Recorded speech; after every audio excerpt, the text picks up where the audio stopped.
Halo Minang, Duma. Selamat pagi. Aku percaya. Terima kasih Afina, Afuni. Air mata, aku percaya. Selamat pagi Bulan. Selamat pagi Bulani, Ibu Lingga. Pagi Pak Penjualan semuanya, ibu-ibu. Pagi. Shalom, selamat pagi Bapak Ibu. Salam, selamat pagi Abuna. Afina. Selamat pagi. Ya Tuhan, ku percaya. Mana wajah-wajah cerianya dan semangatnya? Boleh buka kamera dan lambaikan tangan Bapak Ibu sekalian. Sama-sama yuk. Shalom. Selamat pagi. Mari Halo, kita selamat katakan pagi. shalom saudaraku. Shalom. Salam saudaraku. Ya, jangan kasih kendor ya. Selamat pagi. Jangan kasih kendor. Iya, jangan kasih kendor. Selamat pagi buat Ibu Nikartika, Ibu Ayen, Ibu Duma Sipurian, Ibu Acen, Ibu Lani, Ibu Linggawati, Pak Mardani, Bu Marianes Tepu, Bu Nancy dan juga Pak Jusman, Bu Sinai, Bu Dora Gunawan, Bu Eva, Bu Leli, Pak Hendri Gunawan, juga Bu Maria Perangin-angin, Bu Natalia, Shalom Bu, Bu dari Kapri, Bu Risma dan juga Bu Susilawati. Ya, Pak Martin dan Bu Tasya baru saja bergabung, puji Tuhan. Iya, Shalom Pak Martin dan Bu Tasya, Bu Leli Kristiani. Selamat pagi semuanya. Pagi Bu Tina. Baik, iya, baik, puji Tuhan. Bu Lingga, iya, wah sehat semua ini. Puji Tuhan, sehat. Oke. Kita berharap semua sahabat-sahabat dan rekan-rekan kita yang lain juga boleh bergabung ya, apapun keadaan mereka. Kita percaya kuasa doa akan menguatkan dan membangkitkan semangat mereka kembali. Dan mereka boleh merasakan pertolongan Tuhan lebih lagi sama seperti kita. Amin Bapak Ibu. Amin. Amin. Amin. Amin. Baik, untuk itu Bapak Ibu sekalian, yuk sama-sama mari kita satu di dalam doa. Kita mau berdoa ya Bapak Ibu sekalian. Kita mau berdoa untuk semua kebaikan Tuhan yang telah kita nikmati dan kita dapatkan, pertolongan Tuhan, berkat Tuhan. Sekalipun kita tidak tahu apa nih yang akan terjadi hari esok. Apa yang akan terjadi hari ini. Apa yang akan terjadi di hari-hari masa depan kita yang akan datang. Secara manusia kita tidak tahu. Tapi bagi orang-orang yang berharap kepada Tuhan, sekalipun kita tidak tahu, tapi di balik ketidaktahuan kita ada satu hal yang memberikan kita pengetahuan. Yaitu apa? Pengetahuan akan hikmat dan masa depan yang penuh harapan. Amin Bapak Ibu. Amin. Amin ya. Untuk itu Bapak Ibu sekalian terkasih, yuk kita satu dalam doa sekali lagi.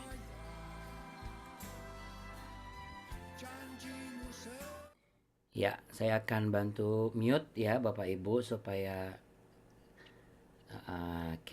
supaya lancar-lancar semuanya. Bu Helmi sudah bergabung. Shalom Bu Helmi, selamat pagi ya. Shalom Abuna. Iya, terima kasih Bu Helmi. Oke. Baik Bapak Ibu yang terkasih, mari kita satu di dalam doa. Bapak Surgawi yang kami sembah di dalam nama yang memberkati kami dan juga memberikan kami keselamatan, Yesus Kristus Tuhan Allah yang hidup. Terima kasih untuk segala kebaikan kemurahan-Mu yang telah kami terima.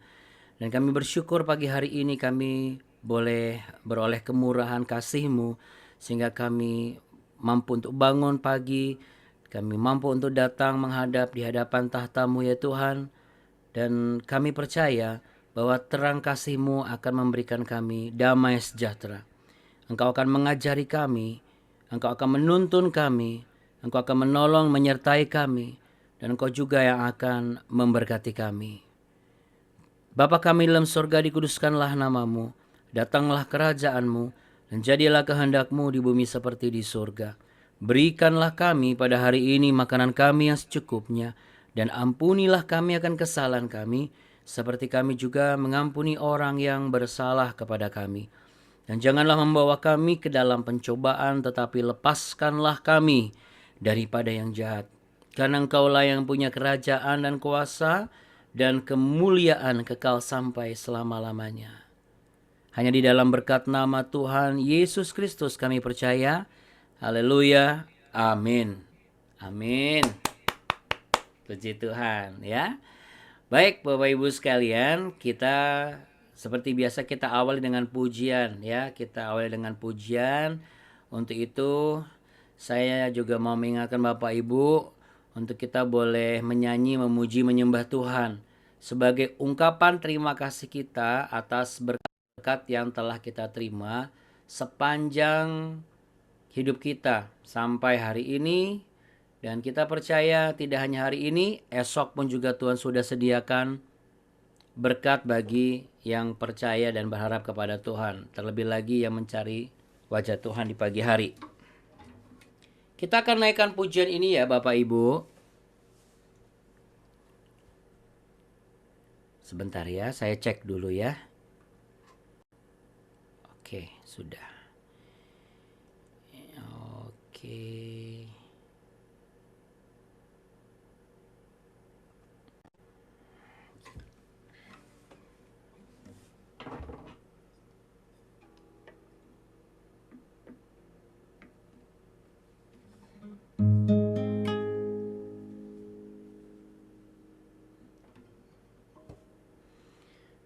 Oh ini.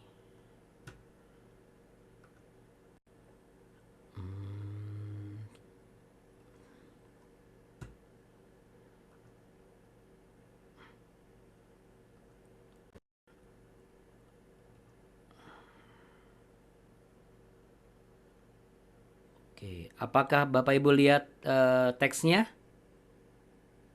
Kelihatan? Kelihatan ya? Oke.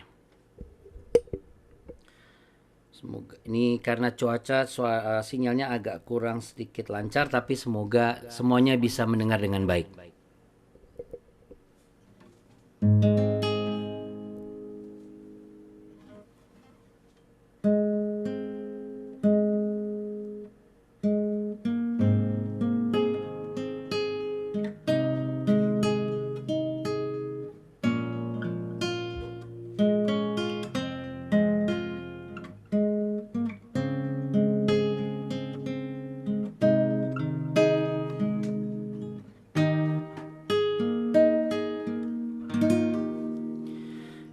Ku takkan hari esok, namun langkahku tegak. Bukan surya ku harapkan, namun surya kenyang. Oh tiada ku gelisah akan masa menjelang. Ku berjalan serta Yesus, maka hatiku tenang. Banyak hal tak ku pahami dalam masa menjelang, tapi terang bagiku ini tangan Tuhan yang pegang.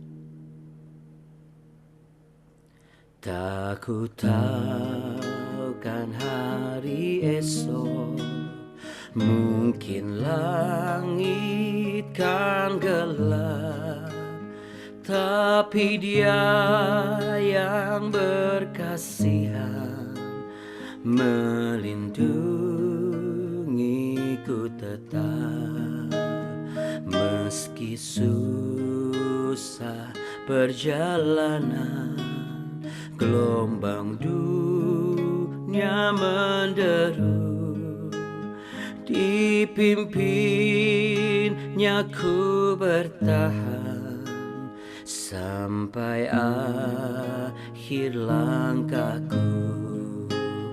Banyak hal tak ku fahami dalam masa menjelang, tapi terang bagiku ini tangan Tuhan yang pegang.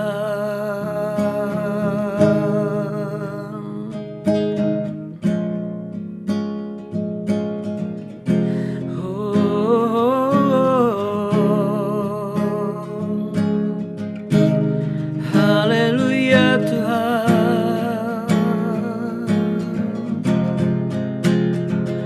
haleluya Yesus,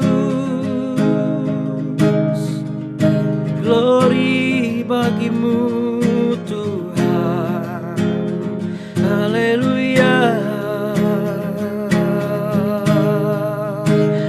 haleluya.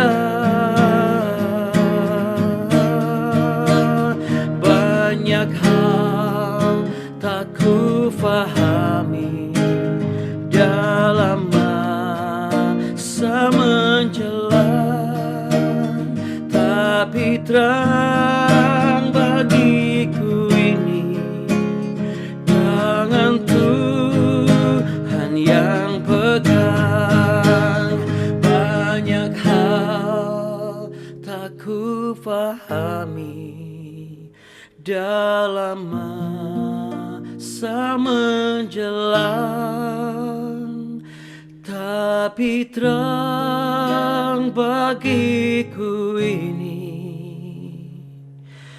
tangan Tuhan yang pegang.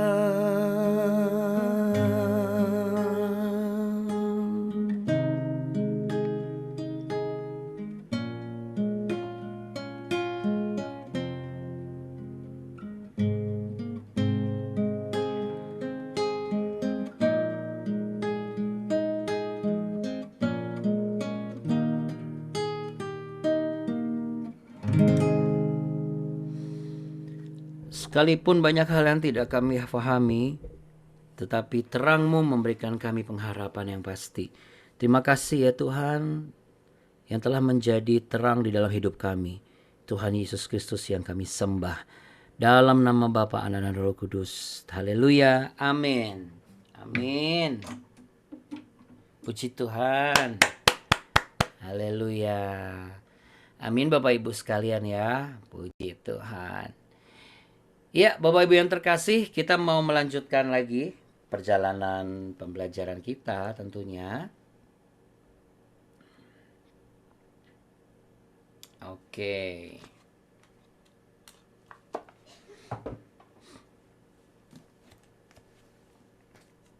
Sudah siap ya untuk Alkitabnya ya Bapak Ibu?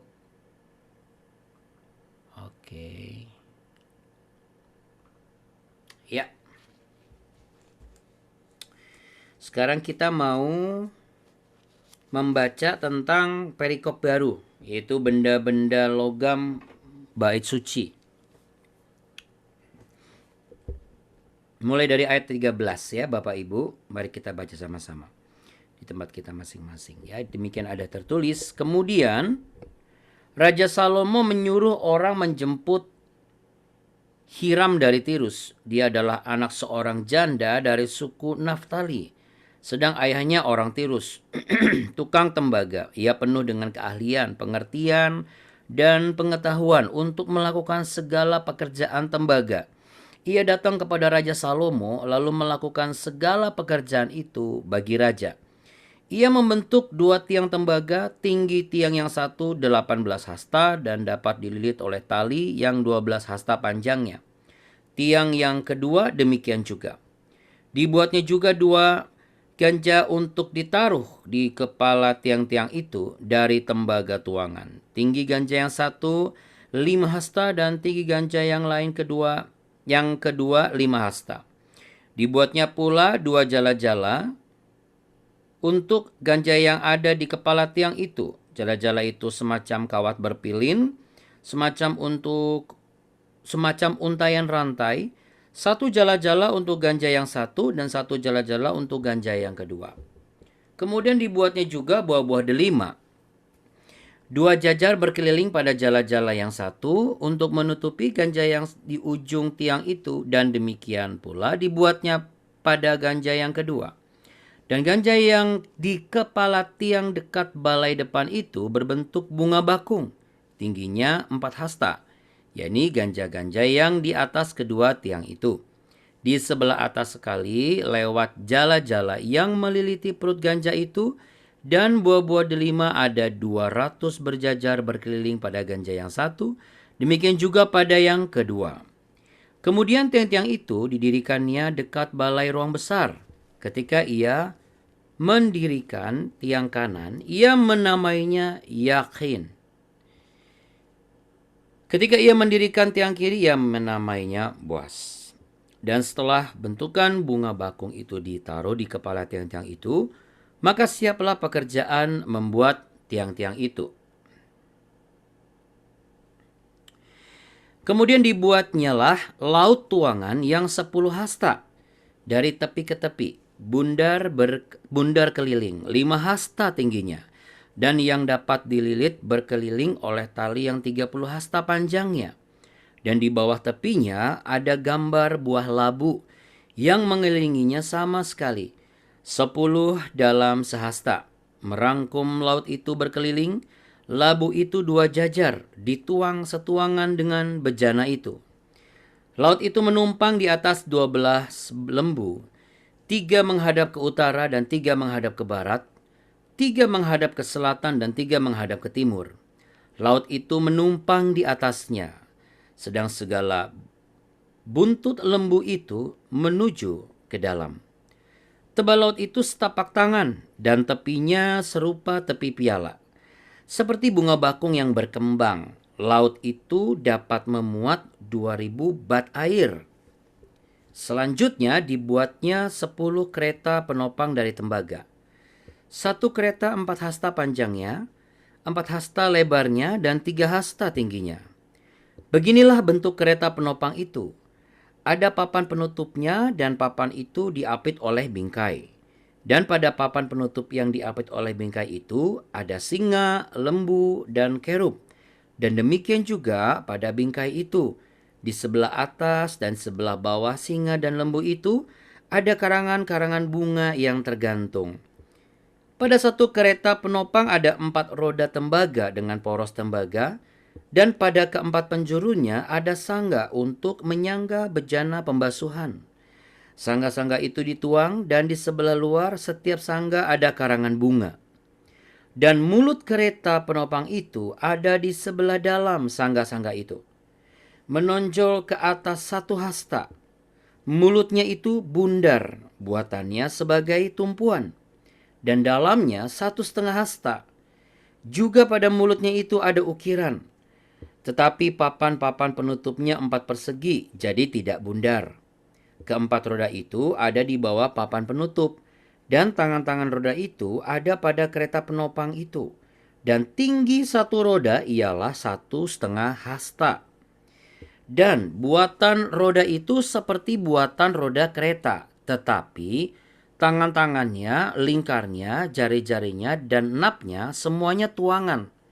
Keempat sangga pada keempat sudut setiap kereta penopang adalah seiras dengan kereta itu, dan di sebelah atas kereta penopang itu ada leher bundar berkeliling 1/2 hasta tingginya. Di sebelah atas kereta itu ada pula topang-topang dan papan penutup yang seiras dengan dia. Maka pada muka topang-topangnya itu ada pada papan-papan penutupnya Diukirkannya lah kerub, singa dan pohon korma, masing-masing menurut tempat yang ada, dan karangan bunga sekeliling. Demikianlah dikerjakannya. Ke-10 kereta penopang itu tuangannya sama, ke-10 kereta penopang itu ukurannya sama, dan potongannya sama semua. Lagi pula dibuatnya 10 bejana pembasuhan dari tembaga. Setiap bejana dapat memuat 40 bat air. Setiap bejana 4 hasta besarnya, dan ada 1 bejana di atas setiap kereta dari ke-10 kereta penopang itu. 5 kereta penopang ditaruhnya pada sisi kanan rumah itu, dan 5 pada sisi kirinya. Tetapi laut itu ditaruhnya pada sisi kanan rumah itu, arah tenggara. Dan Hiram membuat juga kuali-kuali, penyodok-penyodok, dan bokor-bokor penyiraman. Demikianlah Hiram menyelesaikan segala pekerjaan yang harus dilakukannya bagi Raja Salomo di rumah Tuhan, yakni kedua tiang dengan kedua bulatan ganja yang di kepala tiang itu, dan kedua jala-jala yang menutup kedua bulatan ganja itu. 400 buah delima untuk kedua jala-jala itu, 2 jajar buah delima untuk 1 jala-jala guna menutupi kedua bulatan ganja yang ada di atas tiang itu, ke-10 kereta penopang dan ke-10 bejana pembasuhan yang di atas kereta itu, laut yang satu itu dan ke-12 lembu yang di bawah laut itu, kuali-kuali, penyodok-penyodok, dan bokor-bokor penyiraman. Segala perlengkapan yang dibuat Hiram bagi Raja Salomo di rumah Tuhan itu adalah dari tembaga yang diupam. Raja menuang semuanya itu di lembah Yordan, di dalam tanah liat antara Sukot dan Sartan. Dan Salomo membiarkan segala perlengkapan itu tidak ditimbang, karena jumlahnya yang amat besar. Berat tembaga itu tidaklah terhitung. Salomo membuat juga segala perlengkapan yang ada di rumah Tuhan, yakni mesbah emas dan meja emas tempat menaruh roti sajian, kandil-kandil dari emas murni, 5 di sebelah kanan dan 5 di sebelah kiri. Di depan ruang belakang kembang-kembangnya, lampu-lampunya, dan sepit-sepitnya dari emas. Pasu-pasunya, pisau-pisaunya, bokor-bokor penyiramannya, cawan-cawannya, dan perbaraan-perbaraannya dari emas murni. Engsel-engsel untuk pintu ruang dalam, yakni tempat maha kudus, dan engsel-engsel untuk pintu ruang besar bait suci dari emas. Maka genaplah segala pekerjaan yang dilakukan Salomo di rumah Tuhan itu. Kemudian Salomo memasukkan barang-barang kudus Daud ayahnya, dan menaruh perak, emas, dan batang-batang itu dalam perbendaraan rumah Tuhan. Ya, cukup panjang tapi indah ya Bapak Ibu. Betul enggak? Wah, 2 hari ini kita dituntun oleh Roh Kudus untuk berimajinasi lagi. Bagaimana? Kalau ada yang bertanya, Abuna itu kok ada ganja? Ganja itu bukan ganja tumbuhan ganja ya Bapak Ibu. Tapi itu seperti semacam hiasan bulatan. Jadi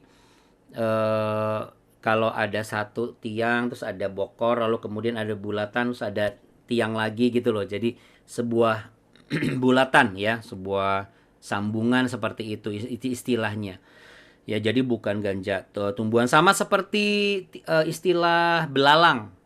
Ya, Yohanes Pembaptis makannya madu dan belalang, ya kan? Nah, belalang itu bukan hanya belalang binatang, tapi juga tumbuhan belalang yang tumbuh, yang Bapak Ibu yang sudah di Holy Land pernah lihat kan? Saya pernah tunjukkan tumbuhnya seperti apa. Ada yang bilang katakan, oh mirip petai Cina cuma lebih gede-gede gitu ya. Ada yang bilang seperti asam Jawa ya, macam-macam lah pokoknya ya Bapak Ibu, atau asam Thailand ya, apapun itu bentuknya ya. Tapi intinya adalah seperti itu. Nah, Bapak Ibu, semua benda-benda yang ditulis oleh firman Tuhan ini memiliki makna yang pastinya ya. Kalau kita baca di pasal 6, kita melihat bagaimana penggambaran detail-detail, menggambarkan. Kalau Bapak Ibu lihat detail-detail ini sebenarnya dari mulai pasal 6 sampai yang sekarang ini, inilah gambaran suasana mirip Taman Eden ya. Bagaimana menggambarkan pohon, buah, ya ini seperti pernyataan Taman Eden dengan lebih jelas. Nah, apa sih makna di balik pembacaan kita ini Abuna? Kalau kita bisa memandang dan bisa menyimpulkan, wah, megah sekali ya, indah sekali ya. Nah, ini yang tersirat di dalam hati saya ya, oleh Roh Kudus Bapak Ibu. Kiranya kita memiliki juga kerinduan untuk boleh datang kepada Tuhan, itu karena kita rindu supaya suatu saat nanti kita berdiam bersama dengan Tuhan dalam kedamaian dan sukacita yang kekal.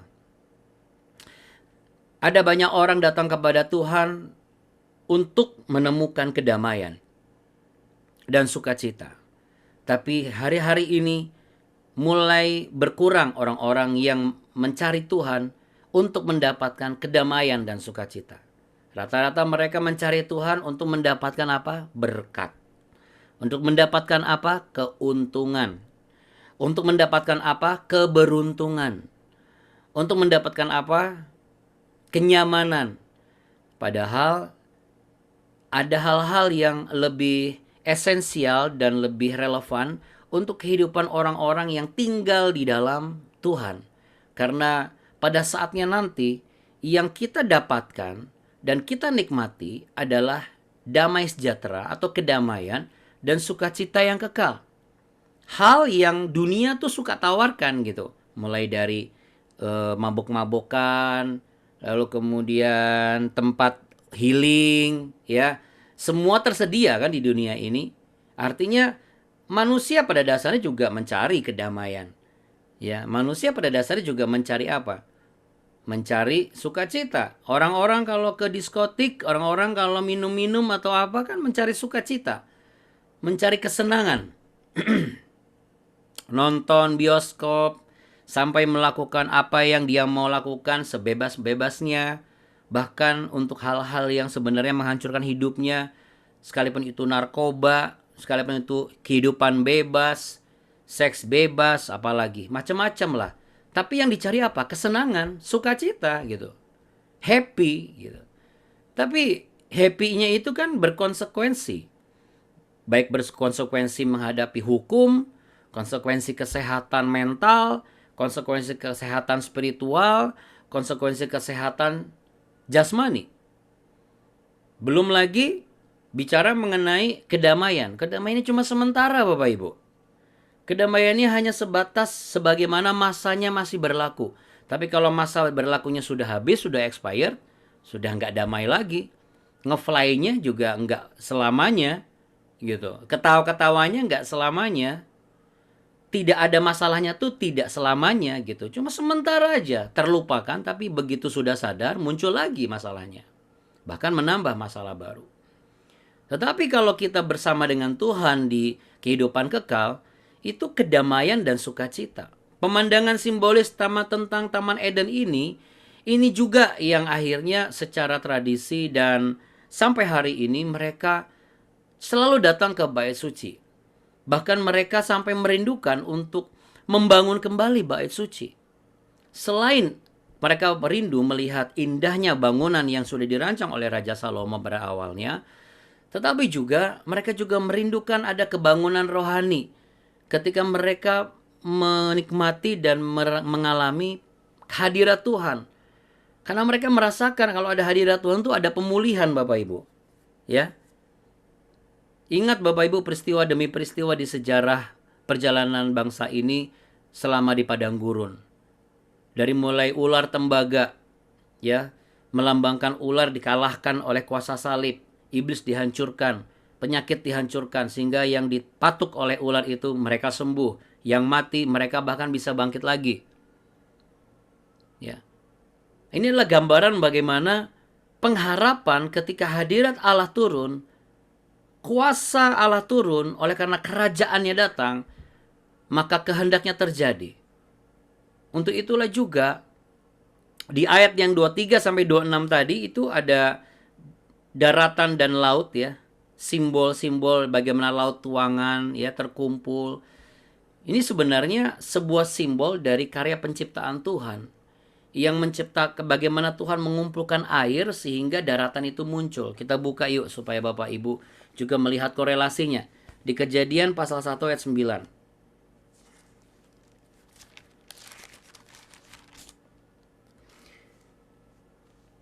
Kejadian 1 ayat 9, berfirmanlah Allah, hendaklah segala air yang di bawah langit berkumpul pada satu tempat, sehingga kelihatan yang kering, dan jadilah demikian.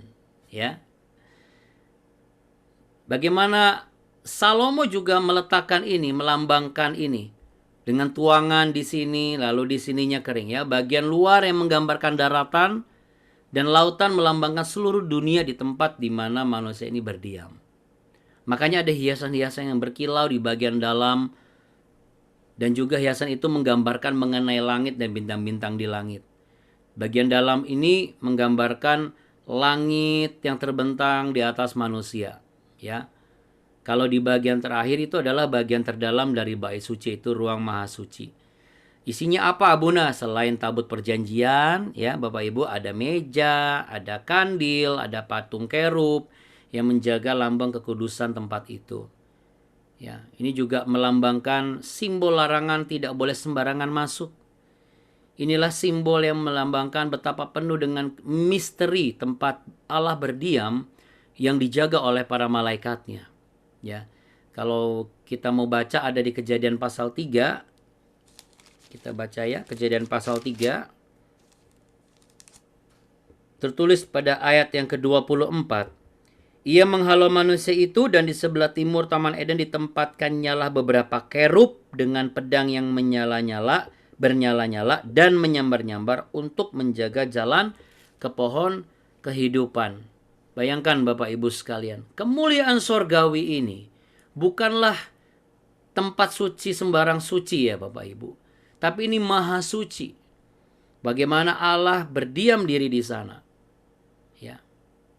Dilapisi emas sebagai simbol kemuliaan, sebagai simbol kemurnian, ya. Patung kerub setinggi 4,5 meter kalau mau kita lihat di Raja-Raja pasal 6 ayat 23 kita sudah baca di situ ya. Nanti Bapak Ibu baca lagi, kemarin sudah lihat. Ya. Nah, kalau semua hiasan-hiasan ini, detail-detail ini melambangkan apa sih, Abuna? Dia melambangkan keadaan penciptaan, bumi, langit, ya, sampai ke tempat maha suci. Ini menyatakan makna yang sangat penting. Apa? Yang pada akhirnya diakhiri dengan tempat maha suci ini. Menyatakan bahwa Allah lah yang bertahta atas semuanya itu. Allah lah yang bertahta atas segala yang ada di bumi ini. Ya. Berarti bait itu tempat di mana Allah berdiam ya pada waktu itu. Sebenarnya kita tidak bisa menyimpulkan bahwa Allah berdiam di dalam bait itu Bapak Ibu.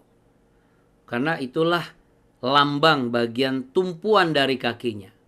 Jadi pada akhirnya bait suci ini yang juga dibangun sama megahnya, bahkan istana Salomo mungkin lebih megah dari bait suci ini. Inilah simbol penyertaan Tuhan. Ya. Simbol penyertaan Tuhan, tapi juga seluruh bait ini mengingatkan bahwa jalan masuk ke tempat maha suci belum terbuka. Kalaupun yang bisa masuk hanya imam besar, hanya dia. Itu pun satu kali dalam 1 tahun Bapak Ibu. Dia hanya masuk untuk apa? Mempersembahkan korban. Inilah memberikan sebuah lambang bahwa bangsa Israel sebagai bangsa pilihan Allah bukanlah penggenapan sempurna dari umat Tuhan dan kehadiran Tuhan. Ini yang harus dipahami. Penggenapan itu ada pada siapa? Pada Allah yang inkarnasi di dalam Kristus. Yang memulihkan, memperbaiki keadaan kehidupan ini dengan cara menjadikan dirinya sebagai korban yang sempurna untuk menyucikan manusia dari dosa. Dunia ini adalah simbol bait suci. Tempat yang sangat indah Bapak Ibu. Tuhan menyatakan kemuliaannya melalui ciptaannya ini.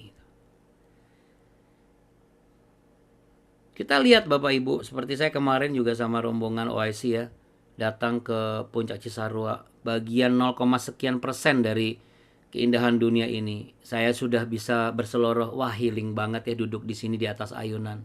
Menghirup udara segar, diapit 2 gunung, karena Tuhan izinkan Villa RAP ini tempatnya strategis ya. Suatu saat nanti kita akan ke sana ya Bapak Ibu. Saya bisa bergumam hebat ya, bisa dapat tempat sestrategis ini, jauh dari keramaian, mudah untuk dijangkau, tapi memang harus naik ke atas, tapi jalurnya gampang. Tidak ada kesulitan yang berarti. Bisa merasakan kehadiran Allah setiap saat. Ketika berdoa fokus, bangun pagi menghirup udara segar, ada suatu rasa syukur Bapak Ibu sekalian.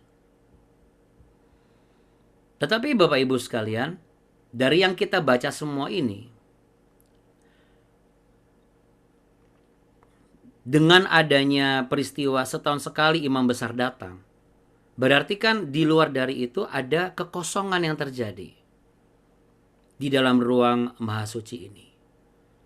Apa maknanya Abuna? Maknanya adalah segala kecemerlangan, keindahan dunia ini tidak akan membuat merasa cukup buat kita. Kita mau mengenal gunung, kita mau mengenal laut, mau kita kenal sedalam apa? Karena semakin kita dalam menyelam, semakin berbahaya. Semakin tinggi kita mendaki, semakin berbahaya. Berarti bagaimana caranya supaya bisa mengenal? Kalau mau mengenal ciptaannya, kenalilah penciptanya. Ya, taruh tangan di dada Bapak Ibu. Kalau aku mau mengenal ciptaan Tuhan, aku harus lebih mengenal penciptanya. Iya. Kalau Anda mau mengenal diri Anda pribadi, Anda harus kenal pencipta Anda dengan benar dan lebih dalam. Makanya Bapak Ibu, saya berharap dengan kita bertemu setiap pagi di BW, bukan cuma sekedar Anda bisa dapat bahan untuk disampaikan di persekutuan doa Anda, bukan hanya sekedar Anda dapat tambahan renungan atau mungkin bahan khotbah untuk Anda sampaikan di komsel, untuk Anda sampaikan di pelayanan Anda, tapi membuat Anda dan saya, kita semua tuh semakin mengenal pencipta kita ini loh. Yang menciptakan apa sih? Menciptakan lapangan pekerjaan buat saudara. Menciptakan kesempatan dan peluang buat saudara. Menciptakan keluarga, rumah tangga, bahkan mujizat demi mujizat. Menghadirkan anak-anak, menghadirkan kesembuhan, menghadirkan pemulihan. Jangan kita cuma kenal dengan berkatnya saja, kemudian kita kenal dengan keindahannya saja, kebaikannya saja, tapi pribadinya kita tidak kenal.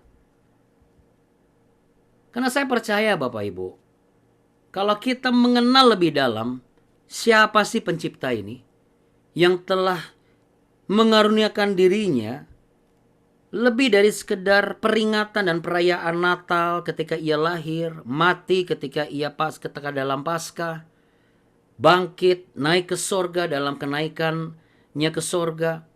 Lebih dari setiap perayaan-perayaan ini. Lebih dari sekedar kisah-kisah dan sejarah Alkitab. Tetapi secara pribadi, kita tidak pernah tahu apa yang terjadi hari esok. Gak pernah bisa kita pahami. Tapi kalau terang Kristus itu menerangi hikmat kita dalam bekerja, menerangi hikmat kita dalam memaknai dan memahami dan menerima setiap rencananya, maka kehilangan pun bukan sebuah malapetaka. Sakit penyakit pun bukan akhir dari segalanya. Usia tua pun itu bukan pupus pengharapannya. Karena apa? Aku kenal kok penciptaku. Jadi kalaupun aku sakit, aku meninggal, aku kembali ke penciptaku. Aku dalam keadaan sehat walafiat. Aku miskin dalam dunia ini, ketika pada akhirnya aku juga akan kaya kok. Jadi kalau kehidupanku mungkin belum seperti kehidupan yang lain, aku tidak masalah. Dan kalaupun saudara mendapatkan kekayaan dan materi lebih, saudara tidak akan menjadi sombong. Karena apa? Semua yang kumiliki ini semua ciptaannya Tuhan. Ini semua karya Tuhan melalui hidup dan diriku, dalam pekerjaanku dan pelayananku dan potensiku. Makanya Bapak Ibu, hal terakhir. Ketika kita datang kepada Tuhan, kita bangun pagi, apa sih tujuan kita? Tujuan kita untuk mendapatkan kesembuhan? Nggak salah Tujuan kita mendapatkan berkat, bukan yang nggak boleh. Tetapi itu semua akan berakhir. Kita nggak bisa sehat selamanya. Kita nggak akan diberkati selamanya. Tapi kalau kita kenal pencipta kita hidup di dalam pengenalan akan Dia, kita akan hidup dalam kesehatan yang kekal pada akhirnya nanti. Dan kita akan menikmati segala kelimpahannya selama-lamanya bersama dengan Dia di sorga yang mulia. Yuk sama-sama taruh tangan di dada, kita berdoa. Kami mau introspeksi lagi kehidupan dan diri kami ini. Kami tidak boleh mudah menyerah, tidak boleh mudah putus asa. Jikalau ada sakit penyakit, jikalau ada kelemahan, jikalau ada keterbatasan, jikalau ada masalah, jikalau ada konflik, jikalau ada pergumulan, jikalau ada hal-hal yang kami rasa, duh kok ini nggak berhenti-berhenti. Karena kami punya pengharapan yang pasti. Mungkin kami tidak bisa memahami setiap hal dalam kehidupan ini yang sudah Tuhan ciptakan begitu indah. Sehingga kami selalu mengatakan, apa indahnya hidup ini. Lebih baik aku mati saja. Tetapi hari ini, kami mau katakan tidak. Kalau kami masih hidup, biarlah kami hidup dalam kasih setia Tuhan. Kami hidup untuk semakin mengenal siapa pencipta kami. Kami datang ke gereja, kami berdoa, bukan cuma sekedar melakukan kewajiban kami sebagai iman orang percaya di dalam Kristus Yesus Tuhan sebagai juru selamat kami. Tetapi kalau kami dapat mengalami semakin dalam mengenal pribadi Allah yang menciptakan segala kehidupan ini, maka tempat di mana kami berdiam bolehlah menjadi tumpuan kakinya. Akan kami hiasi dengan hal-hal yang indah, yang bisa kami hiasi dengan kebajikan dan kemurahan.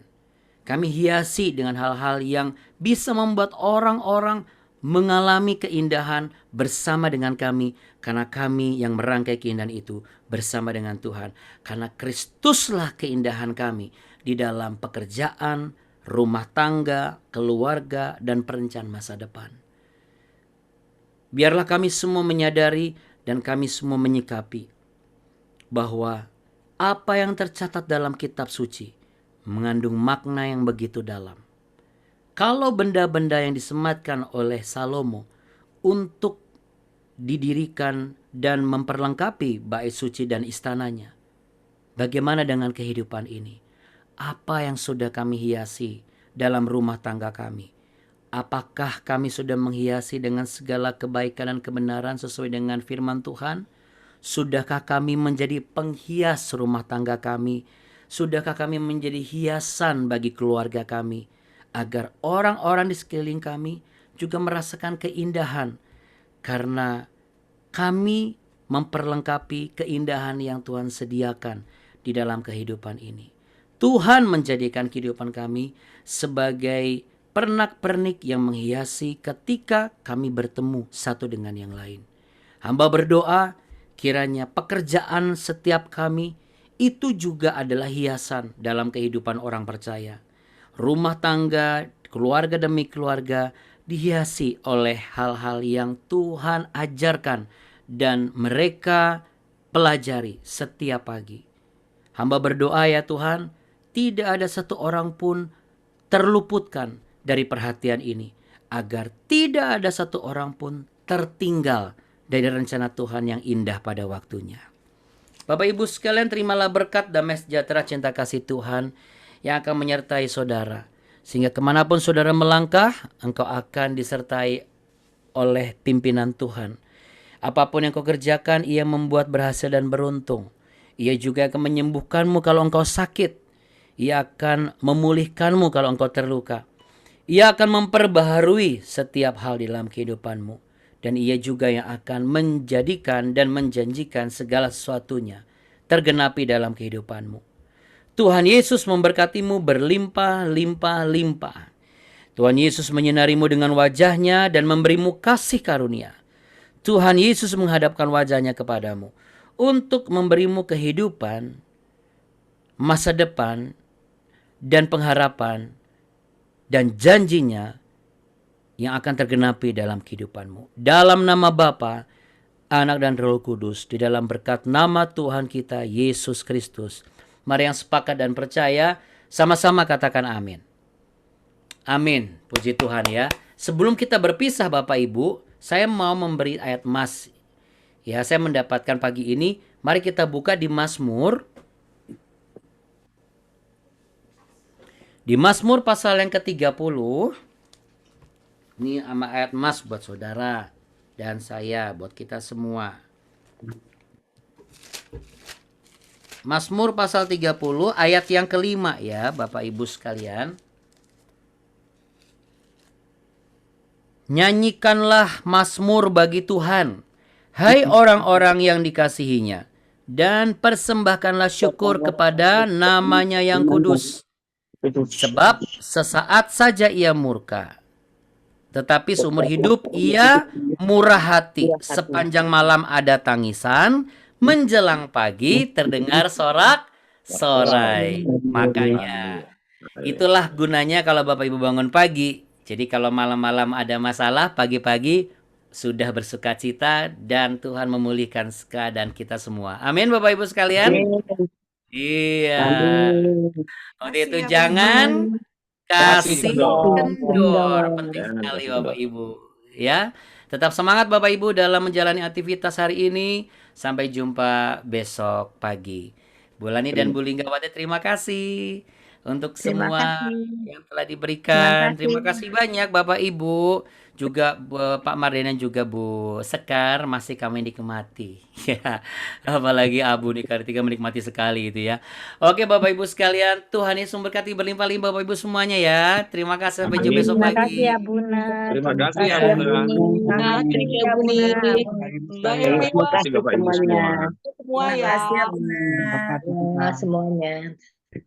Hati-hati Makasih di ya, luar Bunda. hujan. Selamat pagi. Terima Terima kasih kasih ya untuk Buna semua. Buni. Tuhan Yesus memberkati. Amin. Amin. Amin. Amin. Itu dia suaranya ya. Karena sinyal kami sedang kurang bagus Bapak Ibu. Makanya tadi masuknya agak lelet ya. Karena memang sedang bat-bet. Tapi puji Tuhan ketika kita join tidak ada yang bat-bet ya. Semuanya lancar jaya. Oke. Demikian juga Bapak Ibu hari ini lancar jaya. Oke. Katakan lancar jaya. Lancar Jaya. jaya. Oke deh. Tuhan Semangat berkati ya. Oke ya. Dah Bapak Ibu sekalian. Semuanya. Bye. Bye Agatha. Wah ada Agatha ya. Halo Agatha. Shalom Agatha. Horas Agatha. Hebat pagi-pagi sudah bangun ya. Puji Tuhan. Haleluya. Oke. Shalom Bapak Ibu semuanya. Tuhan berkati ya. Bye-bye. Dadah. Dadah. Makasih ya Buna. Kak Buni. Sama-sama Ibu Acen. Dan semuanya. Ya. Ya. Nah.